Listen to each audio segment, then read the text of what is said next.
حسین جو پیدا مدینے میں ہوا، جس کے گھر کا دروازہ مسجد نبوی کے اندر کھلتا تھا، جو مسجد نبوی کے اندر پرورش پا کے جوان ہوتا ہے اور مدینے کی گلیوں میں کھیلتا رہا، اس حسین ابن علی کے لیے مدینہ چھوڑنا، اور پھر وہ اس بات کا علم اور شعور رکھتے تھے کہ یہ آخری بار حضور کے در پہ حاضری ہے، دوبارہ اس شہر نور میں نہیں آ سکوں گا، تو کیا قیامت ہوگی اور کیا منظر ہوگا۔ محمد بن حنفیہ کے علاوہ خاندان نبوت کے جتنے لوگ تھے ان سب نے شہر مدینہ کو الوداع کہا، اور رات کے موقع میں مدینہ المنورہ کو، مسجد نبوی کو چھوڑ کر کے مکہ کی جانب عازم سفر ہوئے۔ 3 شعبان المعظم کو مکہ المکرمہ پہنچتے ہیں، ادھر کوفیوں کے خطوط آنے شروع ہو جاتے ہیں۔ حضرت امام حسین رضی اللہ تعالیٰ عنہ مسلم بن عقیل رضی اللہ تعالیٰ عنہ کو صورتحال معلوم کرنے کے لیے بھیج دیتے ہیں۔ 40,000 کوفی آپ کے ہاتھ پہ بیعت کر دیتے ہیں۔ ادھر 25 پیدل حج کرنے والے حضرت امام حسین 8 ذی الحج کو احرام باندھتے ہیں، لیکن آپ کو پتہ چلتا ہے کہ حاجیوں کے روپ میں قاتل چھپا دیے گئے، تو آپ اس احرام کو حج کی بجائے عمرے میں بدلتے ہیں اور کوفے کی جانب عازم سفر ہوتے ہیں۔ کائنات والو، ذرا سینے پہ ہاتھ رکھ کے دیکھو کہ یہ کتنا مشکل مرحلہ تھا۔ اس دین کی آبرو کو بچانے کے لیے حضرت امام حسین رضی اللہ تعالیٰ عنہ نے کتنا بڑا قدم اٹھایا۔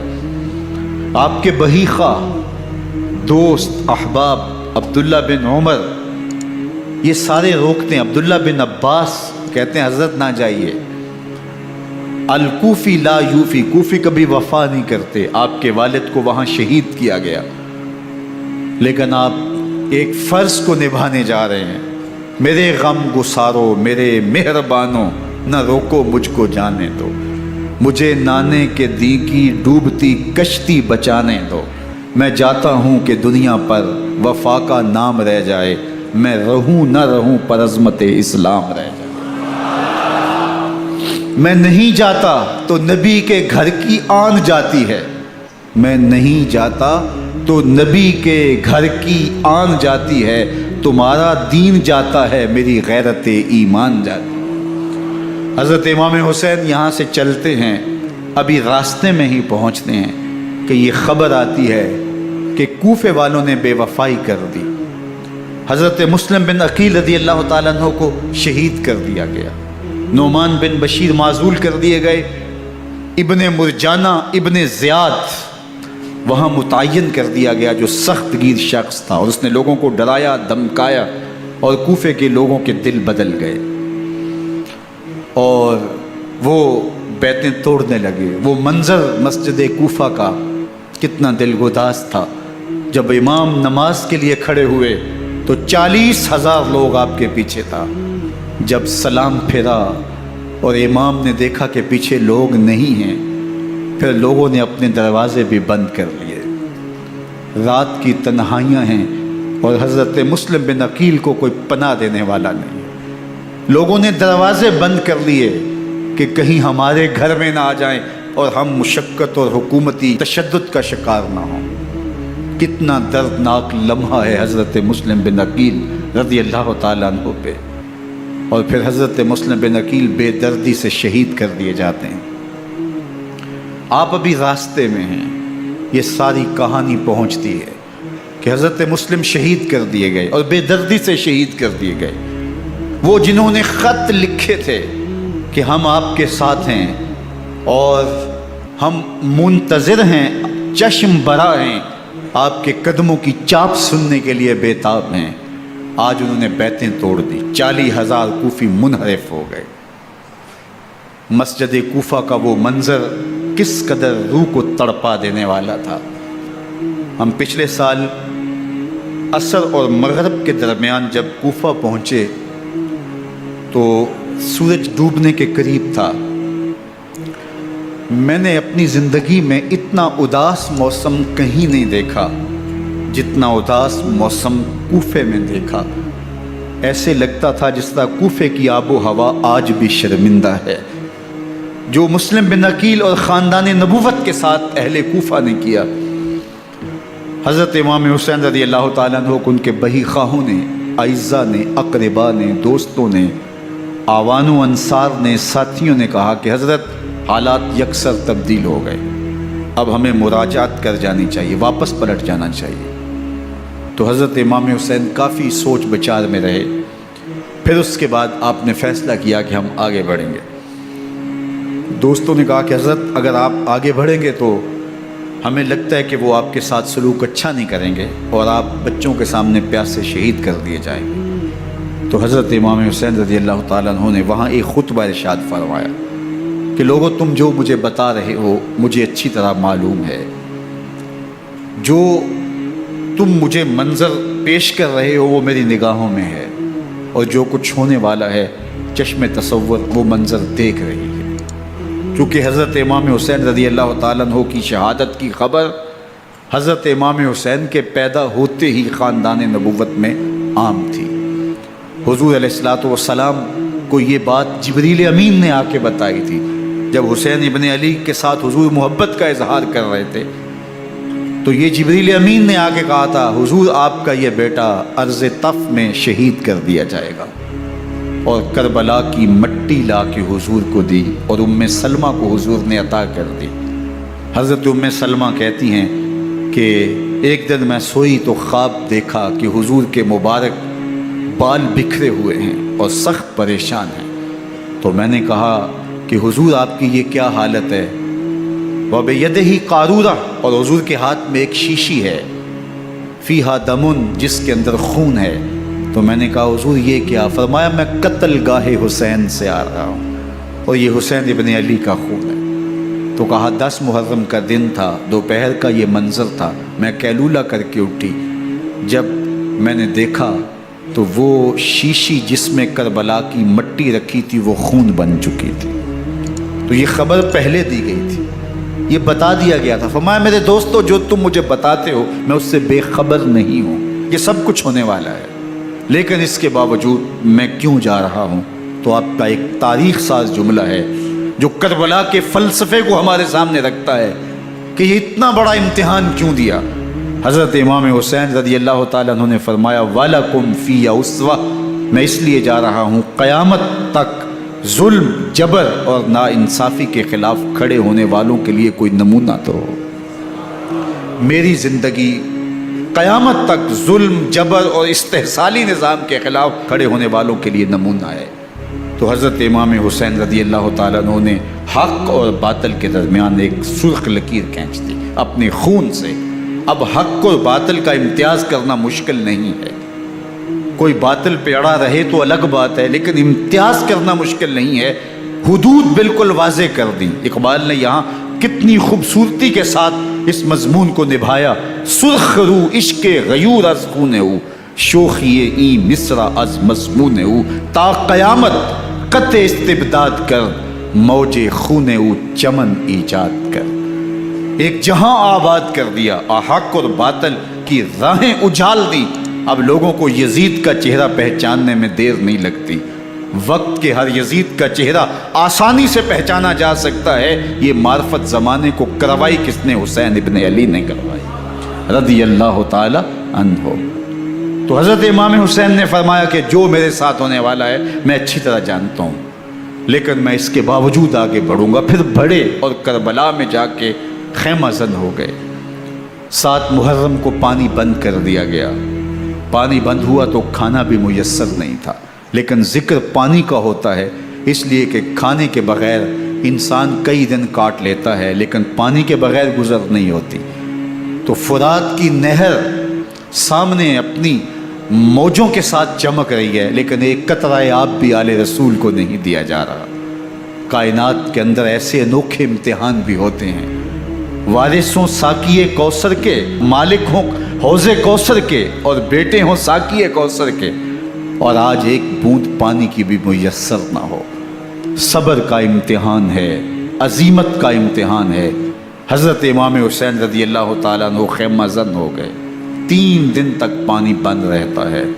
9 محرم کو رات کی تنہائی میں حملہ آور ہونا چاہتے ہیں، لیکن آپ نے کہا کہ ہمیں اللہ کے حضور عبادت اور ذکر کے لیے وقت دیا جائے۔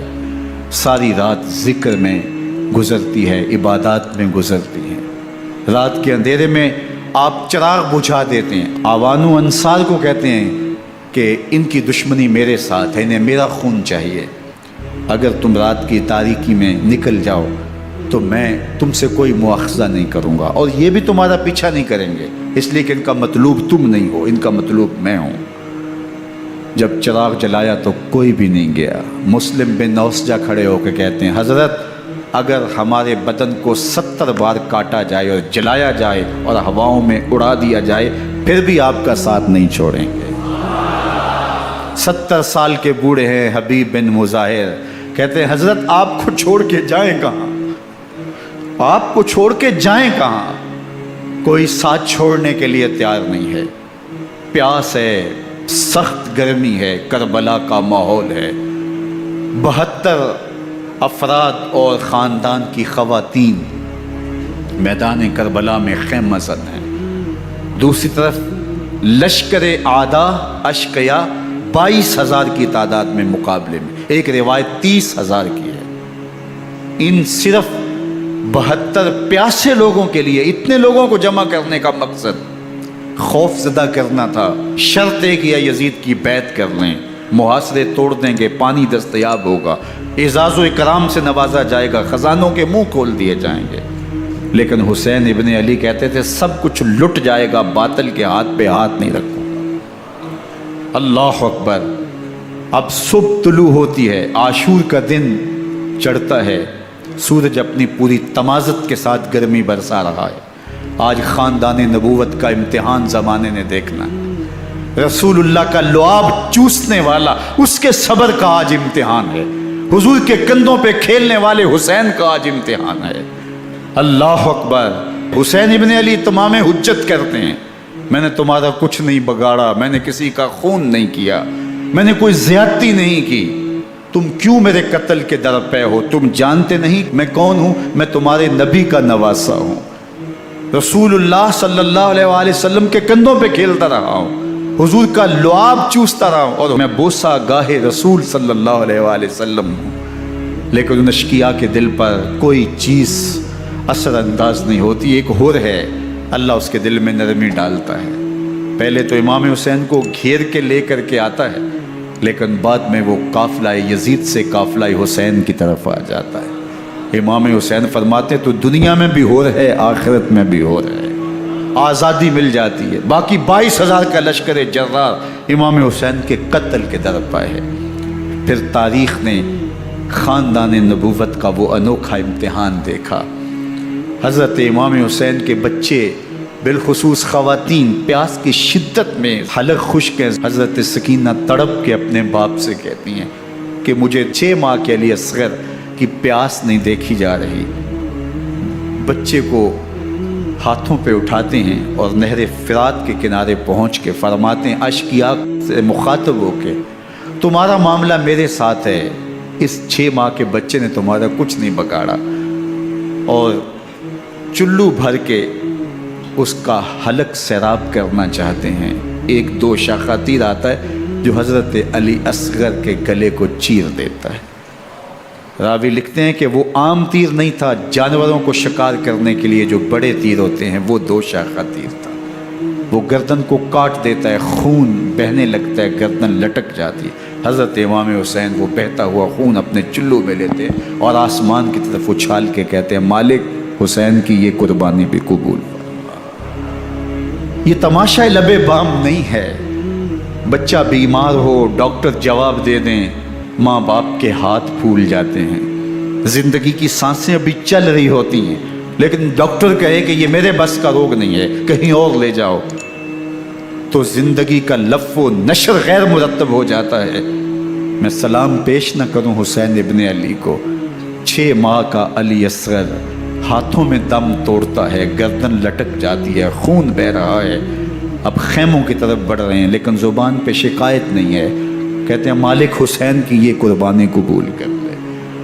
اب خیموں کی طرف آنا، شہر بانو، ام رباب، سیدہ زینب، حضرت سکینہ سلام اللہ علیہا کا سامنا کوئی آسان کام نہیں تھا، لیکن حسین ابن علی آتے ہیں، شہزادے کو یہاں خیموں کے قریب رکھ کے کہتے ہیں کہ یہ حوض کوثر سے سیراب ہو گیا ہے۔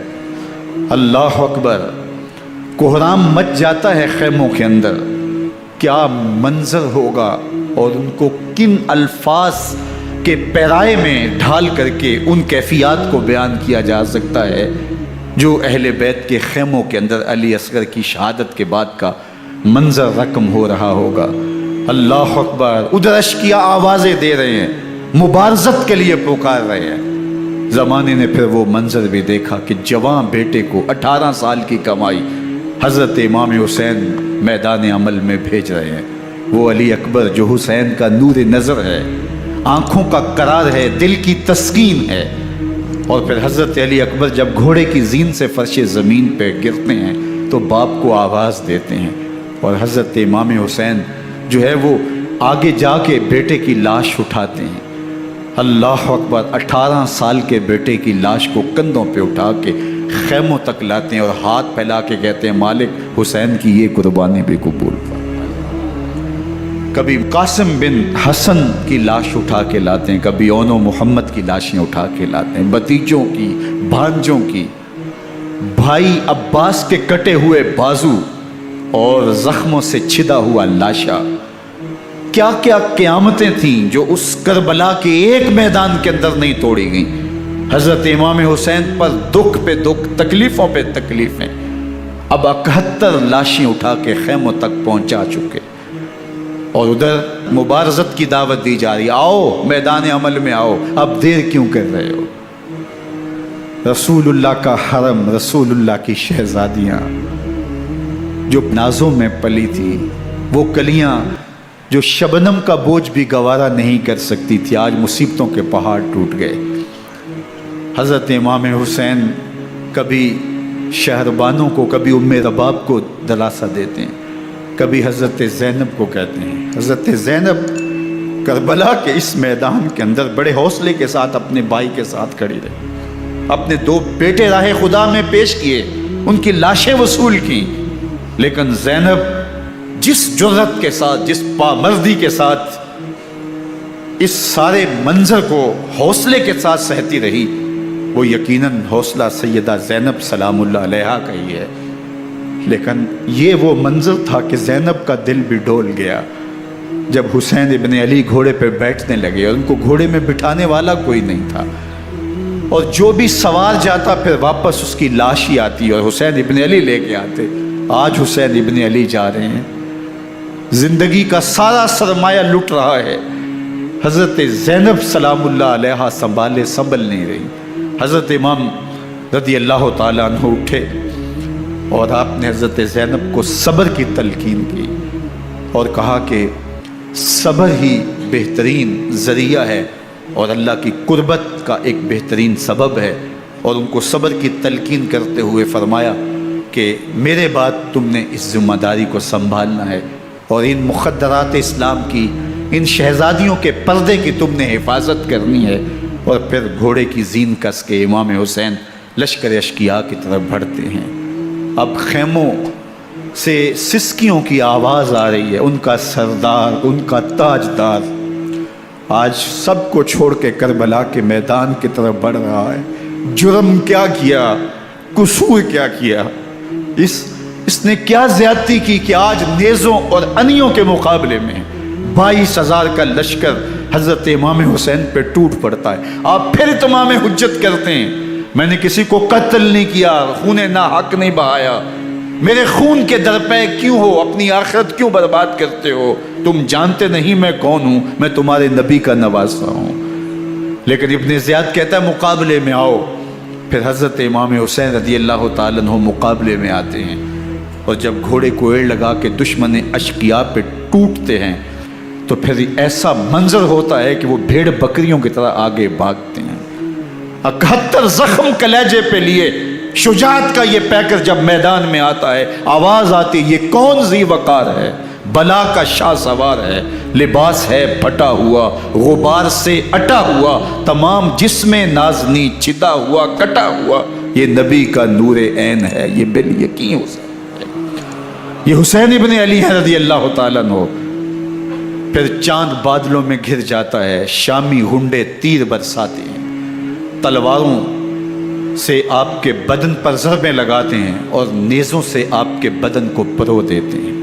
جب آپ کا پیراہن بعد میں اتارا گیا تو آپ کے پیراہن میں 122 سوراخ تیروں کے تھے، 33 زخم تلواروں کے اور 34 گھاؤ نیزوں کے تھے۔ جب گھوڑے کی زین سے فرش زمین پر آئے، بدن چھلنی تھا، زخم زخم سے خون بہ رہا تھا، 3 دن کا پیاسا حسین، اللہ اکبر، بدن زخموں سے چور، 71 لاشیں کلیجے پہ لیے، مخدرات اسلام کے پردے کا خیال دل میں الگ ہے، لیکن گھوڑے کی زین سے جب فرش زمین پہ امام حسین آتے ہیں، زبان پہ ہائے نہیں، نالا و شیون نہیں، چیخ و پکار نہیں، آتے ہی پیشانی سجدے میں رکھتے ہیں اور پکارتے ہیں اللہم ردن بقضائک وصبرن علی بلائک تسلیما لامرک سبحان ربی الاعلی۔ مالک گھر لٹا کے، بچے لٹا کے، خاندان سب کچھ قربان کر کے، اپنے بدن کو زخموں سے چھلنی کروا کے، تیروں اور نیزوں کی انیوں سے اپنے آپ کو زخمی کروا کے، تیرے حضور سر جھکا کے یہ اقرار کرتا ہوں کہ حسین تیری تقدیر پہ راضی ہے، مالک تو بھی بتا، تو بھی حسین پہ راضی ہوا ہے کہ نہیں ہوا۔ آواز آ رہی ہے، اس پیاسے پر علی شیر خدا کو ناز ہے، اس نواسے پر محمد مصطفیٰ کو ناز ہے، اوروں نے بھی سجدے کیے پر اس کا عجب انداز ہے، اس نے وہ سجدہ کیا جس پر خدا کو ناز ہے۔ حسین ابن علی رضی اللہ تعالیٰ عنہ کا سر انور دستے قاتل نے تب کاٹا جب وہ سجدے میں جھکا ہوا تھا۔ یزید نے کہا میں بیعت لوں گا، امام حسین نے کہا کبھی بھی نہیں دوں گا، یہ سر کٹ سکتا ہے جھک نہیں سکتا۔ سر کاٹ کے نیزے کی نوک پہ چڑھا دیا گیا اور یہ اس بات کا اعلان تھا کہ ہم جیت گئے اور حسینی ہار گئے، اور لشکر یزید میں غوغا مچ گیا، نقارے بجنے لگے کہ ہم جیت گئے، دیکھو امام حسین شہید کر دیے گئے، اور سر کاٹ کے نیزے کی نوک پہ چڑھایا گیا۔ لیکن لشکر یزید سے یہ آواز آئی، یہ کیسا سر ہے جو کٹ کے بھی سر بلندی ہے، کٹ گیا ہے پھر بھی اونچا ہے، اللہ اکبر، یہ سر سجدے میں کٹا ہے، رب کے حضور عبادت کی حالت میں کٹا ہے، حسین آج بھی سجدے میں ہے، اللہ اکبر، حسین آج بھی سجدے میں ہے، بلکہ کٹے ہوئے سر کا رخ زمین کی جانب تھا اور کٹی گردن آسمان کی طرف، یوں نیزے پہ پرویا گیا، اللہ اکبر۔ ایک شاعر نے نقشہ کھینچا، بآنکھ سر نیزے پہ اور سوئے زمیں ہے روح، یعنی سجدہ ثانی کی ہے آرزو۔ رکعت کے 2 سجدے ہوتے ہیں، ابھی ایک سجدہ ہوا تھا کہ دست قاتل نے سر کاٹ دیا، کہا حسین کی پیشانی میں دوسرے سجدے کی تمنا مچل رہی۔ یہ تھا حسین ابن علی کا سجدہ، ساری زندگی رب کے حضور سجدہ قضا نہیں ہونے دیا۔ آج پانی نہیں ہے، اللہ اکبر، آج تیمم کر لیتے ہیں، آج اپنے خون کو اوڑھ کر کے حسین نے اپنی پیشانی اپنے مالک کے حضور جھکا کر کے عظیمت کی وہ انوکھی داستان رقم کر دی کہ صدیاں گزرنے کے باوجود بھی ان کی یادوں کے چراغ روشن ہیں۔ جب حضرت امام حسین اور دوسرے آیان و انصار کو شہید کر دیا گیا تو ان کے سر نیزوں کی نوک پہ چڑھا دیے گئے، حضرت امام حسین کا کٹا ہوا سر اور باقی 71 افراد کے کٹے ہوئے سر نیزوں کی نوک پہ، اور 10 سواروں کو ابن سعد نے کہا کہ ان کو رون دو، اور گھوڑوں کی ٹاپوں تلے حضرت امام حسین رضی اللہ تعالیٰ عنہ اور ان کے آوان و انصار کو جو ہے وہ روندا گیا، حتیٰ کہ ان کی استخوان مبارک، ان کی ہڈیاں بھی چور چور ہو گئیں۔ روننے سے قبل ان کا لباس اتار لیا، ان کے کپڑے اتار لیے گئے، اللہ اکبر، کیسی دردناک گھڑیاں تھیں۔ ابن سعد اور شمر جو ہے وہ خیموں میں داخل ہوا اور مخدرات اسلام کی چادریں چھیننے کی کوشش کی۔ حضرت زینب سلام اللہ علیہ نے مخاطب ہو کے کہا ہمارے چہرے کے رکھوالے چلے گئے ہیں، ظالم تو خیال نہیں کرتا ہم رسول اللہ کی بیٹیاں ہیں۔ حضرت شہربانو، حضرت زین العابدین اور حضرت زینب